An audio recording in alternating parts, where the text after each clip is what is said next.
نبی پاک علیہ السلام کے زمانے میں ایک مرض پھیلتا تھا، اس کو طاعون کا مرض کہتے ہیں۔ پھنسی نکلتی تھی، پھوڑا نکلتا تھا اور پھر وہ جسم میں پھیل جاتا تھا اور انسان اس کی وجہ سے دنیا سے چلا جاتا تھا۔ حضرت معاذ ابن جبل حضور کے بڑے پیارے صحابی ہیں، وہ بھی طاعون کے مرض سے دنیا سے گئے، ان کو طاعون کا وہ مرض ہو گیا تھا۔ حضرت ابو عبادہ بن جراح رضی اللہ تعالیٰ عنہ، نبی پاک علیہ السلام نے فرمایا یہ میری امت کا امین ہے، ان کو امین الامت کہا جاتا ہے، اور 10 مبشرہ صحابی ہیں، ان 10 لوگوں میں شامل ہیں جن کے لیے نبی پاک علیہ السلام نے فرمایا تھا میرا تمہارے ساتھ وعدہ ہے، رب تمہیں جنت عطا فرمائے گا۔ 10 مبشرہ صحابی اور اتنے بڑے صحابی کہ انہوں نے میدان احد کے اندر اپنے والد کو قتل کیا تھا۔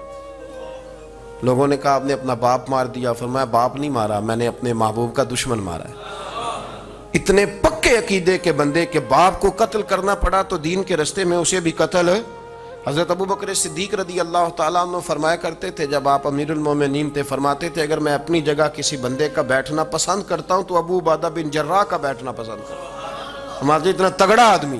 ملک شام کے اندر طاعون کی بیماری پھیل گئی، آپ بھی اس وقت وہیں قرب و جوار کے علاقوں میں تھے، طاعون کا مرض پھیل گیا۔ لوگوں نے آپ سے کہا یہاں سے نکلیے، فرمایا نہیں نکلوں گا، اس لیے کہ میرے نبی پاک علیہ السلام نے فرمایا جہاں یہ وبا پھیل جائے وہاں سے نکلنا نہیں، جو وہاں ہوں وہ باہر نہ نکلیں اور جو باہر والے ہوں وہ وہاں اندر نہ جائیں۔ حضور نے اس احتیاط کا کہا ہے، میں نہیں نکلوں گا۔ اور مسند امام احمد بن حنبل کی حدیث ہے، نبی پاک صلی اللہ علیہ وسلم نے فرمایا جو طاعون سے ڈر کے بھاگا وہ اس طرح ہے جس طرح اللہ کے رستے میں جہاد کو چھوڑ کے بھاگنے والا، اور فرمایا جو طاعون کی وجہ سے مر گیا اللہ اسے شہادت کا درجہ عطا کر دے گا۔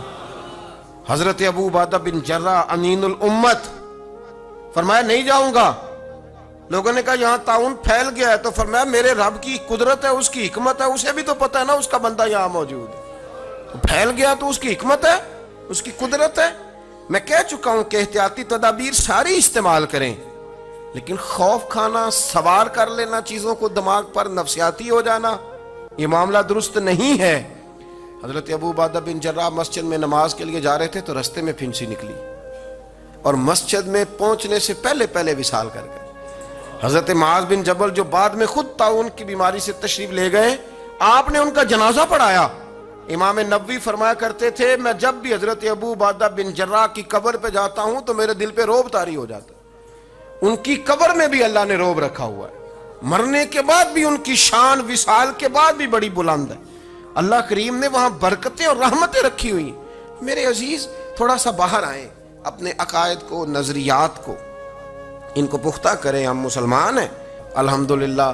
لوگ کہتے ہیں پاکستان ایک قوم نہیں، لیکن میں نے ان 2-3 دنوں میں دیکھا ہے پاکستانیوں نے قوم بن کے دکھایا۔ نبی پاک صلی اللہ علیہ وسلم نے ارشاد فرمایا کہ بیماری متعدی نہیں ہوتی، ایک سے دوسرے کو نہیں لگتی جب تک کہ اللہ نہ چاہے۔ عرض کیا یا رسول اللہ صلی اللہ تعالی علیہ وسلم میرے اونٹ کو اس اونٹ سے خارش پڑ گئی، تو حضور نے فرمایا اس کو کہاں سے پڑی تھی؟ آپ سمجھیے گا میری بات کو، سرکار کا سوال دیکھیے، یا رسول اللہ میرے اونٹ کو اس اونٹ سے خارش پڑی، تو فرمایا اس کو کہاں سے پڑی تھی؟ عرض کی حضور وہ تو قدرتی معاملہ ہے، تو فرمایا یہ بھی قدرتی معاملہ۔ یہ ٹھیک ہے کسی آدمی کو جراثیم لگ جاتے ہیں، یہ درست ہے کسی آدمی کے ہاتھ کو بعض اوقات ایسی چیز لگ جاتی ہے جو نہیں لگنی چاہیے تھی، لیکن وہ مؤثر تب ہوتی ہے جب رب چاہتا ہے۔ جب تک اللہ نہیں چاہتا کوئی چیز بھی مؤثر نہیں ہوتی۔ اثر تب ہوتا ہے جب اللہ کی حکمت ہوتی۔ اس بات کو اچھی طرح سمجھ لیں۔ آفات، بلیات آ جاتی ہیں، آتی رہی ہیں، اللہ ہمیں محفوظ فرمائے اور اللہ ہمارے حال پہ رحم فرمائے۔ یہ پہلے بھی کئی امراض آئے، طاعون کا مرض پھیل جایا کرتا تھا، نبی کریم صلی اللہ علیہ وسلم نے اس کے بارے میں کئی چیزیں بڑی وضاحت کے ساتھ بیان فرمائیں۔ تو آفات آ جایا کرتی ہیں۔ ہمارا ماحول یہ بن گیا کہ افراط و تفریط بہت زیادہ ہے۔ کچھ لوگ ہیں جو کہتے ہیں کہ احتیاط کا معنی یہ ہے کہ بس احتیاط ہی سے سارا کچھ بنے گا۔ کچھ لوگ ایسے ہیں وہ کہتے ہیں احتیاط کیا ہوتی ہے، چھوڑیں اللہ نے کرنا جو کرنا ہے۔ یہ دونوں باتیں افراط و تفریط ہیں۔ اچھی طرح سمجھ لیں، نبی پاک صلی اللہ علیہ وسلم نے اسباب اختیار کرنے کا حکم دیا ہے، پر اسباب پر بھروسہ کرنے سے منع فرمایا۔ آپ بیمار ہیں تو دوا کھائیں، یہ حکم ہے، لیکن یہ نہ کہیں کہ مجھے دعا نے شفا دی ہے، یہ کہیں شفا اللہ نے عطا فرمائی ہے۔ اسباب کو اختیار کریں گے آپ، احتیاطی تدابیر پر آپ عمل کریں گے، لیکن آپ کو احتیاطی تدابیر نہیں بچائیں گی، بچائے گا اللہ، اللہ کی رحمت بچائے گی، بچانے والا اللہ ہے۔ یہ عقیدہ راسخ کریں، راسخ، خوف سے نکلیں۔ میں محسوس کر رہا ہوں کہ خوف ایک چھا گیا ہے۔ نبی پاک صلی اللہ علیہ وسلم کی بارگاہ عالی مرتبت میں ایک صحابی نے عرض کی، یا رسول اللہ صلی اللہ علیہ وسلم، میں نے نا مسجد نبوی شریف میں نماز ادا کرنی ہے، تو میرا اونٹ میرے ساتھ ہے، تو میں کیا اسے کھلا چھوڑ کے اللہ کے بھروسے پہ نماز پڑھ لوں؟ کھلا چھوڑ دیتا ہوں، کسی کے ساتھ باندھتا نہیں، کسی جگہ اس کی رسی کو میں باندھتا نہیں، کھلا چھوڑ کے اللہ کے بھروسے پہ نماز پڑھ لوں؟ تو نبی پاک صلی اللہ علیہ وسلم نے جو بات ارشاد فرمائی وہ بس سمجھ لیں آپ، تو بہت ساری باتیں ویسے ہی واضح ہو جائیں گی۔ حضور نے فرمایا اونٹ کو باندھو، پہلے اونٹ کو باندھو، کسی میخ کے ساتھ، کسی قلعے کے ساتھ، کسی جگہ اسے باندھو۔ فرمایا جب باندھ لو نا، اب بھروسہ اللہ پہ کرو، بھروسہ اس قلعے پر، اس میخ پر، اس درخت کے ساتھ نہیں جس پر تم نے باندھا ہے، باندھا اس کے ساتھ ہے، اور بھروسہ اللہ۔ اس کو سمجھ لیں۔ آپ ہاتھ بھی دھوئیں، ہاتھ تو ویسے ہی دھونے چاہیے۔ حضور صلی اللہ علیہ وسلم نے فرمایا جو چاہتا ہے کہ میری فقیری ختم ہو جائے، میں امیر ہو جاؤں، وہ روٹی کھانے سے پہلے ہاتھ دھو لیا کرے۔ تو آپ ویسے ہی آپ کو ہاتھ دھونے چاہیے۔ حضرت مولا علی شیر خدا رضی اللہ تعالیٰ عنہ فرماتے تھے صبح جب تم اٹھتے ہو تو سب سے پہلے ہاتھ دھویا کرو۔ حضور کیوں؟ فرمایا تمہیں کیا پتا تمہارے ہاتھ نے رات کہاں گزاری ہے، ہاتھ دھو لو۔ تو ہاتھ آپ بار بار دھوئیں، کون منع کر رہا ہے؟ احتیاطی تدابیر۔ لیکن میں تھوڑی سی میں اصل میں کسی بات کو الجھانا نہیں چاہتا، میں کچھ دنوں سے یہ محسوس کر رہا ہوں کہ میری قوم بیچاری کو یہ سمجھ ہی نہیں آتی کہ ویسے صحیح کون کہہ رہا ہے۔ آپ یقین کریں، جیسے میلہ نہیں لگ جاتا اور سارے اپنا اپنا سیرپ بیچنا شروع کر دیتے ہیں۔ کوئی کہتا ہے شربت میرے والا اچھا ہے، تو کوئی کہتا ہے میں نے تخم لنگا زیادہ ڈالی ہے تو میرا زیادہ ٹھنڈا ہے۔ 3 حدیثیں ابن ماجہ، حضرت عبداللہ رضی اللہ تعالیٰ عنہ فرماتے ہیں میں نبی پاک صلی اللہ علیہ وسلم کی بارگاہ میں آیا تو حضور نے فرمایا کہ کسی بھی بیماری کے جب تم شکار ہو جاؤ نا تو قرآن مجید کا دامن تھام لینا، اللہ تمہیں شفا عطا فرمائے۔ قرآن پاک میں شفا ہے، خود قرآن نے کہا وَنُنَزِّلُ مِنَ الْقُرْآنِ مَا هُوَ شِفَاءٌ وَرَحْمَةٌ لِّلْمُؤْمِنِينَ۔ قرآن میں شفا ہے۔ دوسری حدیث نبی پاک صلی اللہ تعالیٰ علیہ وسلم نے صحابی سے فرمایا اس طرح کرو، قرآن مجید اور شہد کو لازم پکڑ لو۔ فرمایا یہ 2 چیزیں ہیں جن کے اندر اللہ نے شفا رکھی ہوئی ہے۔ تیسری حدیث پیش کر حضرت ابو ہریرہ رضی اللہ تعالیٰ عنہ فرماتے ہیں مسجد نبوی شریف میں حاضر ہوا، 2 رکعتیں پڑھ کے حضور کی بارگاہ میں گیا تو نبی پاک علیہ السلام نے فرمایا ابو ہریرہ تیرے پیٹ میں درد ہے؟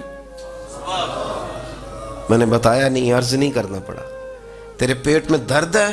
میں نے کہا حضور تکلیف میں ہوں۔ تو حضور نے فرمایا نماز پڑھ۔ فرمایا جب بندہ نماز پڑھتا ہے تو رب اسے شفا عطا فرماتا ہے۔ تو شہد میں شفا ہے، قرآن پاک کی تلاوت میں شفا ہے، اور نماز میں نماز پڑھیں اور خوب پڑھیں، اور گھر میں بھی پڑھیں اور مسجد میں بھی پڑھیں، خوب پڑھیں۔ نبی پاک علیہ السلام تو ہر آفت کے وقت نماز ہی پڑھتے تھے۔ سورج گرہن ہو جاتا تو حضور نماز کی نیت باندھ لیتے، چاند گرہن ہو جاتا تو نماز کی نیت باندھ لیتے، بارش نہیں ہوتی تو نماز شروع کر دیتے، بارشیں زیادہ ہو جاتی تو حضور پھر نماز شروع فرما دے۔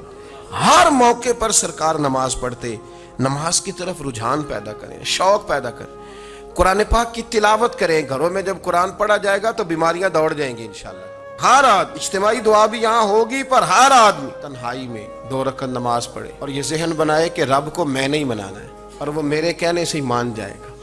حضرت سلیمان علیہ السلام دعا کرنے کے لیے باہر نکلے، بارش نہیں ہو رہی تھی تو آپ باہر نکلے تو ایک چونٹی نے اپنے پر پھیلائے ہوئے، آپ چونکہ جانوروں کی بولیاں جانتے تھے تو چونٹی بھی دعا مانگ رہی تھی کہ اللہ مہربانی فرما، بارش عطا فرما۔ قحط پڑ گیا تو حضرت سلیمان بھی سارے لشکر کو لے کے باہر نکلے دعا کرنے کے لیے، تو رب کریم نے فرمایا سلیمان آپ واپس چلے جائیں، بارش ہو جائے گی، پر دعا نہ مانگیں، آپ جائیں۔ تو حضرت سلیمان نے عرض کی مالک دعا تو مانگ لینے دے، بارش کا تو نے فیصلہ کر لیا تو دعا تو عبادت ہے۔ تو رب کریم نے فرمایا نہیں آپ جائیں، اللہ دعا تو مطلق ہر وقت تو حکم دیتا ہے، پر آج کیا حکمت ہے فرمایا وہ چونٹی کے پھیلے ہوئے بازو دیکھے ہیں نا، تو اگر آپ نے بھی دعا مانگ لی تو چونٹی کے دل میں خیال آئے گا یہ میری دعا سے نہیں برسی، یہ تو سلیمان علیہ السلام پیغمبر کی دعا سے برسی ہے، تو آج میرا ارادہ قدرت ہے کہ بارش ملے گی پر چونٹی کے کہنے کی برکت سے ملے گی۔ تو ہم بھی تو مالک کے عاجز بندے ہیں نا، ہم بھی تو عاجز بندے ہیں۔ تو جو سمجھتا ہے نا کہ شاید میں سب سے کمزور ہوں، اور جو میری طرح سمجھتا ہے میں سب سے چھوٹا ہوں، سب سے گناہگار، وہ بھی کہے کہ نہیں رب تو میرا بھی ہے نا، رب تو میرا بھی ہے نا، تو وہ ایک کونے میں لگے اور وہ کہے کہ نہیں اللہ کو میں نہیں منانا ہے، اور وہ میری مانے گا، اللہ کو منائیں اور اس کی بارگاہ میں عرض کریں کہ اللہ تو رحم فرما، اللہ تو رحمت فرما، فرما اللہ آسانی فرما، اللہ اپنے حبیب کے صدقے رحم فرما، بیمار کربلا کے صدقے رحم فرما، فضل والا معاملہ فرما۔ سارے احباب جہاں جہاں سمجھ لے میں نے منانا ہے، خوب اللہ کی بارگاہ میں آوازاری کریں، مسجد میں علاوہ اس کے بھی پہنچیں، جمعے کے علاوہ بھی پہنچیں، اپنے گھروں میں اپنے بچوں کو، اور میری اپیل ہے مسافروں سے دعا کرائیں، میری اپیل ہے بزرگوں سے دعا کرائیں، میری اپیل ہے دعاؤں کا دروازہ ہے۔ کیوں کہہ رہا ہوں؟